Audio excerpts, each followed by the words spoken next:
یقین جانے کہ ساری باتیں تاریخ کی ان کتابوں میں موجود ہیں جو ہماری آنکھیں کھولنے کے لیے کافی ہیں، لیکن افسوس کہ ہم معاملات کی رودات پڑھتے وقت بہت سے حقائق کی طرف توجہ نہیں دیتے۔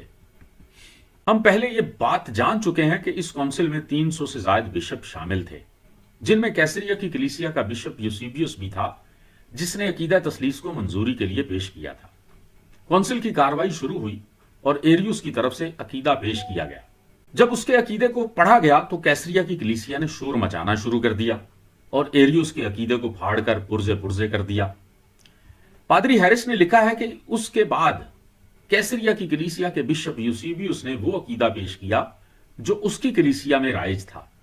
کونسل نے اس عقیدہ کو آرتھوڈاکس ایمانی عقیدہ منظور کیا۔ اس پر اتھناسیوس نے عقیدہ کو زیادہ واضح کرنے کی خاطر ذیل کی 3 باتیں شامل کرنے پر زور دیا۔ صفحہ نمبر 175 پر آپ یہ بات بھی پڑھ سکتے ہیں۔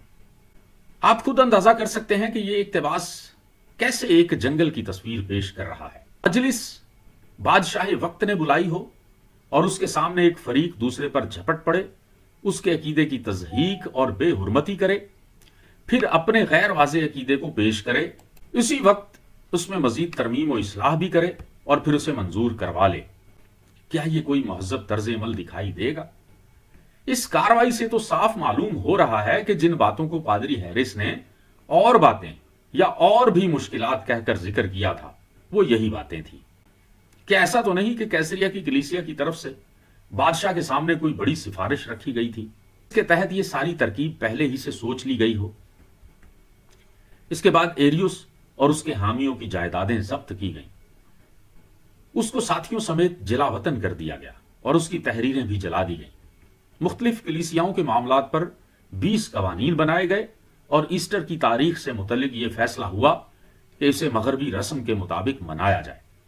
دیکھیے پادری ہیرس کی کتاب صفحہ نمبر 175۔ اس تمام واقعہ سے یہ نتیجہ سامنے آتا ہے کہ ایریوس کو رد کرنے کے بعد بھی سارے فیصلے یک طرفہ طور پر کیے گئے تھے۔ سلطنت روما کے متعلق کہا جاتا ہے کہ وہ ایک روادار جمہوری سلطنت تھی، جبکہ ان باتوں سے اس کے متعلق یہ دعوے بھی تیل ہو جاتے ہیں۔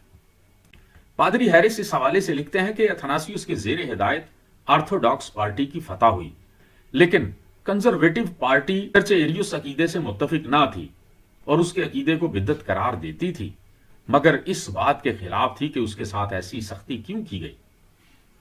کونسل میں ایریوس کو شکست ہوئی اور اس کا عقیدہ رد کر دیا گیا، مگر یہ فتح صرف تھوڑے شخصوں کی رائے سے ہوئی، بہت سے کونسل کے ممبروں کی تسلی نہ ہوئی۔ اس کونسل کے بعد تفرقے اور جھگڑے اس قدر بڑھ گئے کہ پہلے کبھی نہ ہوئے تھے۔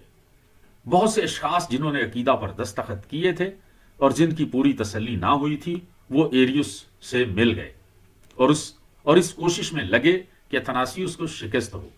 دیکھیے صفحہ نمبر 176 تا 177۔ میرا خیال ہے کہ اتنے اقتباسات کافی ہیں۔ ان سے اچھی طرح یہ بات ثابت ہو رہی ہے کہ عقیدہ تثلیث کی منظوری متفقہ نہ تھی، بلکہ اسے مسلط کرنے کی کوشش کی گئی۔ حتیٰ کہ جن لوگوں نے کیسریا کے تثلیثی بشپ یوسیبیوس کے ساتھ محض تعلقات کی بنا پر اس کے عقیدہ پر دستخط کر دیے تھے، وہ بھی اپنی غلط حمایت کی وجہ سے بعد میں پچھتائے اور ایریوس کے ساتھ مل گئے۔ سوال نمبر 4، کیا عقیدہ تثلیث کی منظوری میں کسی قسم کا سیاسی دباؤ تو نہیں تھا؟ اگرچہ اس سوال کا جواب کسی حد تک پہلے کے مطالعہ میں مل چکا ہے، تاہم یہاں اس پر ایک اقتباس ضرور پیش کیا جا سکتا ہے تاکہ اس مسئلہ کے تمام پہلو واضح ہو جائیں۔ بشپ ولیم جی ینگ اپنی کتاب رسولوں کے نقش قدم پر میں یوسیبیوس کی سوانح حیات کے تحت لکھتے ہیں کہ قسطنطین اعظم یوسیبیوس کی دانست میں معیاری مسیحی شہنشاہ تھا اور ان کے آپس میں دوستانہ تعلقات تھے۔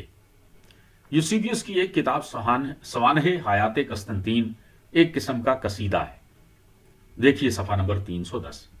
میرے خیال میں اس اقتباس کے بعد کسی بھی دوسری شہادت کی ضرورت پیش نہیں آتی۔ نکایا کی کونسل میں عقیدہ تثلیث کی منظوری کے پیچھے قسطنطین اور یوسیبیوس کے دوستانہ تعلقات ہی تو تھے۔ دونوں ایک دوسرے کے مزاج اور مفادات کو سمجھتے تھے، ایک سیاسی اقتدار کا استحکام چاہتا تھا اور دوسرا مذہبی اختیار کا۔ سوال نمبر 5، کیا عقیدہ تثلیث کا ماخذ کلام الہی تھا؟ جواب، جب بھی عقیدہ تثلیث پر بحث کا آغاز ہوتا ہے تو اکثر مسیحی یہ دعویٰ کرتے ہیں کہ عقیدہ تثلیث کی جڑیں کلام الہی میں پائی جاتی ہیں۔ اس حوالے سے ہمیں انتہائی احتیاط سے کام لینا ہوگا۔ اگر اس عقیدہ کی جڑیں کلام الہی سے ثابت ہو جائیں تو ہمیں اسے مان لینا ہوگا، لیکن اگر یہ ثابت ہو جائے کہ اس کی جڑیں کلام الہی میں موجود نہیں تو پھر اس کو کسی بھی طور قبول کرنا ہمارے لیے درست نہ ہوگا۔ پاکستان میں عقیدہ تثلیث پر سب سے زیادہ شائع ہونے اور پڑھی جانے والی اردو کتاب تثلیث فی التوحید ہے، جسے پیٹر مے نے لکھا، کلف اے سنگھ نے ترجمہ کیا اور مسیحی اشاعت خانہ لاہور نے پہلی بار 1976 عیسوی میں طباع و شائع کیا۔ پیٹر مے لکھتا ہے کہ علماء دین کو اس تعلیم کو ظاہر کرنے کے لیے ایسے محاورات و الفاظ مثلا 3 اقانیم میں سے ایک خدا، جوہر، باہمی نفوذ، تثلیث وغیرہ استعمال کرنے پڑتے ہیں